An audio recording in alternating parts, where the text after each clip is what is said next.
सर्वप्रथम माता भारती के चरणों में नमन, पावन मंच का वंदन, मंचासीन वाणी पुत्रों का वंदन करते हुए उपस्थित सुधी काव्य रसिक श्रोताओं के मन मंदिर में विराजमान आपके इष्ट भगवंत को प्रणाम करता हूँ। साथियों, मुझे इस कवि सम्मेलन के ओपनिंग बैट्समैन के रूप में उतारा गया है।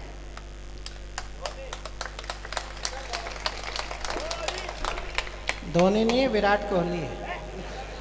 ये अलग बात है कि इसका किसी अनुष्का शर्मा से कोई लफड़ा नहीं है। साथियों, उरी हमला हुआ। उरी हमले में कौन लोग मारे गए, कितने बेटे शहीद हुए, उनके शहीद होने से पहले तक हम उनका नाम नहीं जानते थे। मिशन सर्जिकल स्ट्राइक हुआ, उस मिशन पे कितने लोग गए हम उन्हें नहीं जानते। ये इस देश का एक दुर्भाग्य है कि हम सेना के उन बेटों को जो हमारी सुरक्षा में अपनी जान की बाजी लगा देते हैं तब पहचान पाते हैं जब वो अपनी जान गंवा चुके होते हैं। तब कहना चाहता हूं कि आसान नहीं है, आसान नहीं है हंसते हंसते सब कुछ लुटा बर्बाद हो जाना।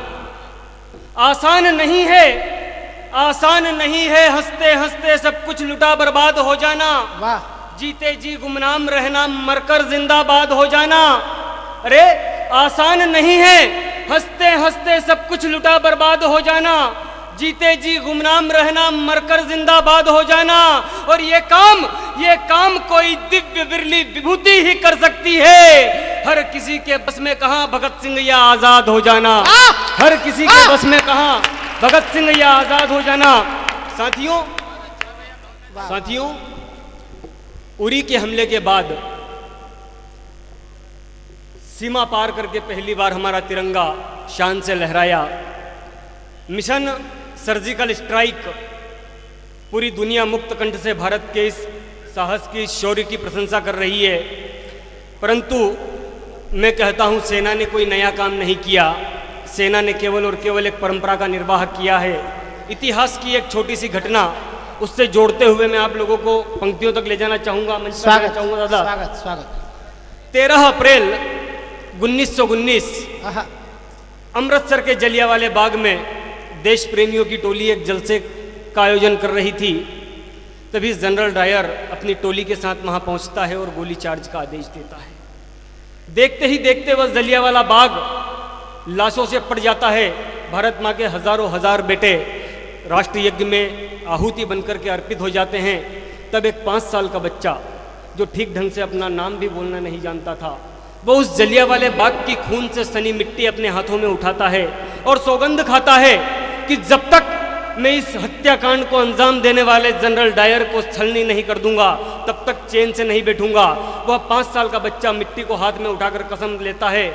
1, 2, 3, 4 लगातार 18 वर्षों तक जनरल डायर का पीछा करते करते वह बच्चा 21 वर्ष की उम्र में इंग्लैंड में जाकर के जनरल डायर को उसके घर में घुसकर मार देता है, गोलियों से छलनी कर देता है। तब मेरी पंक्तियां शुरू होती है कि 7 समंदर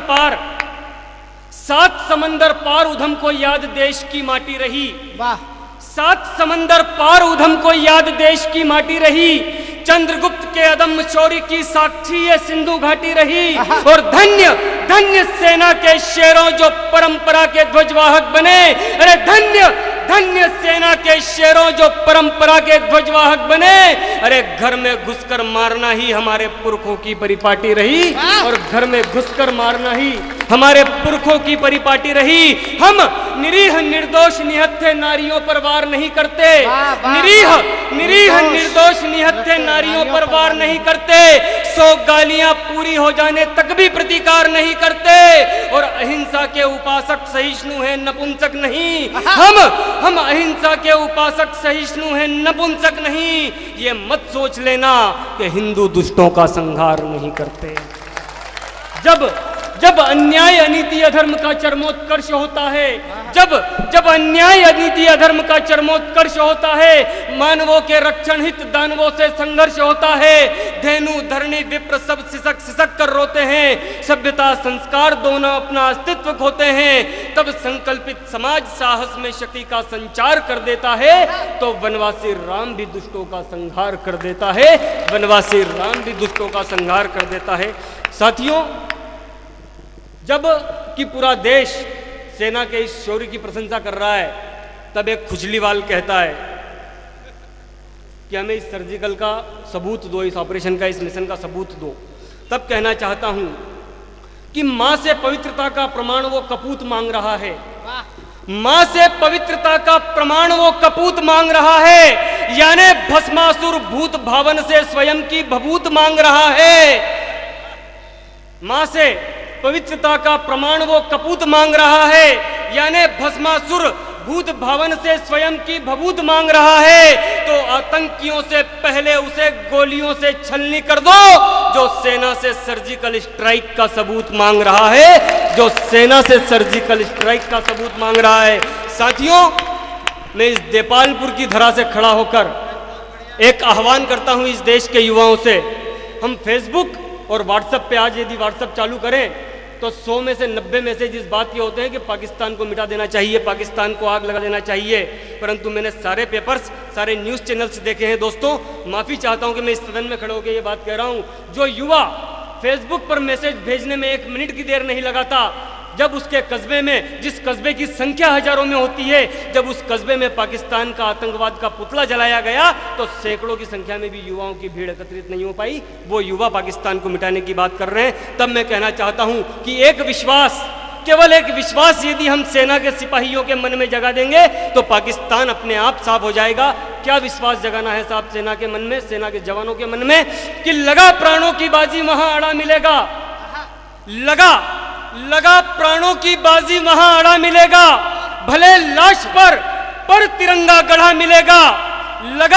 लगा प्राणों की बाजी वहां अड़ा मिलेगा, भले लाश पर तिरंगा गढ़ा मिलेगा। और तुम बस पीछे पलट कर देख लेना, हर हिंदुस्तानी सीमा पर खड़ा मिलेगा, हर हिंदुस्तानी सीमा पर खड़ा मिलेगा। साथियों, हमें ओज के एक विश्वविद्यालय दादा योगेंद्र जी शर्मा को सुनना है। एक अंतिम प्रतिनिधि रचना आप लोगों के बीच रखते हुए अपनी वाणी को विराम देता हूं। बड़े दिनों के बाद, या यूं कहूं कि आज़ादी के बाद पहली बार एक ऐसी सरकार इस देश में बनी है जिससे इस देश के युवाओं को बहुत उम्मीद है। क्या चाहता है साहब देश का नागरिक, क्या चाहते हैं हम लोग देश की सरकार से?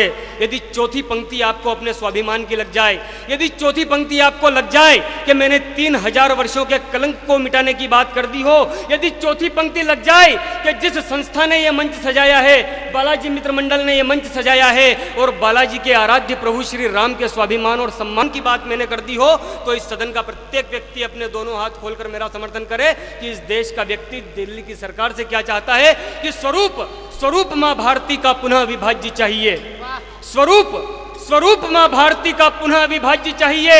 हमें आजाद के सपनों वाला ही स्वराज्य चाहिए। स्वरूप मां भारती का पुनः विभाज्य चाहिए। हमें आजाद के सपनों वाला ही स्वराज्य चाहिए। और सिर्फ इस विश्वास से सौंपी है सत्ता कि अयोध्या में मंदिर और दिल्ली में राम राज्य चाहिए। अयोध्या में मंदिर और दिल्ली में राम राज्य चाहिए। वह राज्य जिसमें मजहब के नाम पर दंगा ना हो, वह राज्य जिसमें मजहब के नाम पर दंगा ना हो, जाति भाषा प्रांत का कोई पंगा ना हो, और खत्म कर देना नासूर 370 का, ताकि घाटी में शर्मसार तिरंगा ना हो। वह राज्य जिसमें चारों तरफ खुशहाली हो, वह राज्य जिसमें चारों तरफ खुशहाली हो, हर दिन होली और रात दिवाली हो, और सिर्फ महलों तक न सिमट के रह जाएं तुम्हारे अच्छे दिन। गरीब की झोपड़ियों में भी 56 भोग की थाली हो, गरीब की झोपड़ियों में भी 56 भोग की थाली हो।